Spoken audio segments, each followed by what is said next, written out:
একদিকে যুদ্ধবিরতির আলোচনা, অন্যদিকে চলছে অস্থিরতা।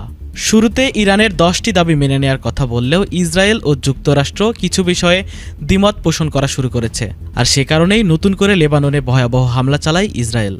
আর এই হামলার পর ইরানের প্রেসিডেন্ট ক্ষোভ প্রকাশ করে বলেন, লেবাননও এই যুদ্ধবিরতির মধ্যে থাকবে, তা না হলে তারা এই যুদ্ধবিরতির প্রস্তাব মানবে না। তবে যুক্তরাষ্ট্রকে কোনোভাবে বিশ্বাস করতে পারছে না তেহরান।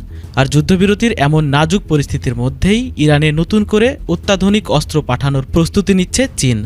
তবে কি আবারও ভয়াবহ যুদ্ধ শুরু হতে যাচ্ছে?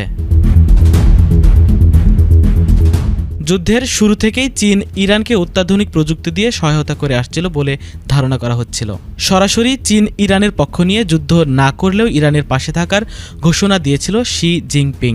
তবে যুদ্ধবিরতির আলোচনার মধ্যে নতুন করে ইরানকে অস্ত্র পাঠানোর বিষয়টি সামনে আসায় আবারও দুশ্চিন্তায় পড়েছে ডোনাল্ড ট্রাম্প।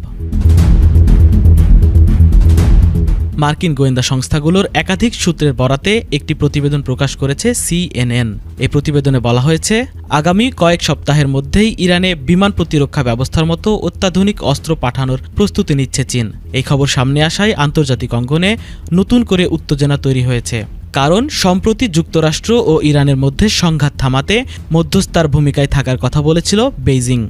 সেই অবস্থান ধরে রেখেই যদি গোপনে অস্ত্র সরবরাহ করা হয় তবে তা পরিস্থিতিকে আরও জটিল করে তুলতে পারে বলে মনে করছেন বিশ্লেষকরা।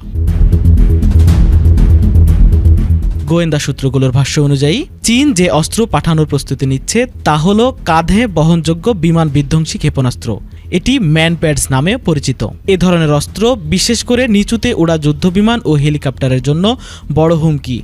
সূত্রগুলোর মধ্যে দুজন জানিয়েছেন, এই অস্ত্র সরাসরি চীন থেকে ইরানে পাঠানো হবে না, বরং তৃতীয় কোনো দেশের মাধ্যমে সরবরাহের চেষ্টা চলছে, যাতে এর প্রকৃত উৎস গোপন রাখা যায়।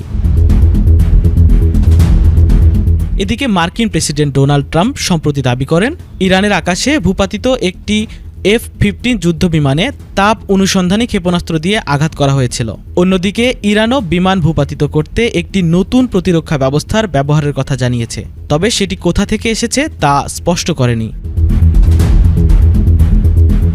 বিশ্লেষকদের মতে চীন সরাসরি যুদ্ধে জড়াতে চায় না, তবে ইরানের সঙ্গে সম্পর্ক অটুট রাখতে এবং নিজেদের জ্বালানি নিরাপত্তা নিশ্চিত করতে পরোক্ষভাবে সহায়তা দিতে পারে। একই সঙ্গে তারা আন্তর্জাতিক অঙ্গনে নিরপেক্ষ অবস্থানও ধরে রাখতে চাইছে। তবে মার্কিন গোয়েন্দা সংস্থাগুলোর এমন অভিযোগ সরাসরি নাকচ করেছে ওয়াশিংটনে চীনা দূতাবাস।